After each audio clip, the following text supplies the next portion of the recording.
नमस्ते सबैजनालाई। आजको यो भिडियो चाहिँ हाम्रो प्रिय रवि लामिछाने दाइमाथि हुनेछ।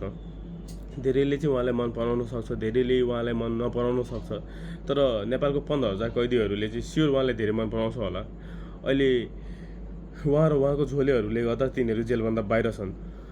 त्यही भएर चाहिँ आज चाहिँ रवि लामिछाने दाइमाथि चलिरहेको 5वटा फ्रड केस र उहाँ कति पैसा धरोटी राखेर बेल पाउनुभयो यो बारेमा बुझौँ। उहाँको पहिलो केस सूर्यदर्शन कोअपरेटिभ फ्रड केस।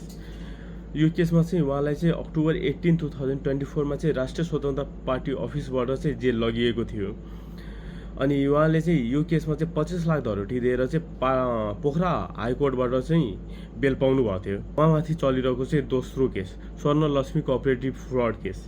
यो केसमा चाहिँ उहाँ 60 लाख धरोटी दिएर चाहिँ पाटन हाइकोर्टबाट चाहिँ बेल पाउनु भएको थियो। उहाँमाथि चलिरहेको तेस्रो केस सारा चितवन कोअपरेटिभ फ्रड केस। यो केसमा चाहिँ उहाँ 54 लाख धरोटी दिएर चाहिँ चितवन हाइकोर्टबाट चाहिँ बेल पाउनु भएको थियो। उहाँको चौथो केस, यो केसमा उहाँको लिङ्क चाहिँ सानो पाइला कोअपरेटिभ फ्रड केसमा पनि देखिएको थियो। यो केसमा चाहिँ उहाँमाथि वारेन्ट जारी गरियो by Parsa district court on December 4, 2024। उहाँमाथि चलिरहेको पाँचौँ र सबभन्दा ठुलो case supreme cooperative fraud case. यो केसमा चाहिँ उहाँ चाहिँ 1 करोड धरोटी दिएर चाहिँ रूपेन्देही डिस्ट्रिक्ट कोर्टबाट चाहिँ बेल पाउनु भएको थियो।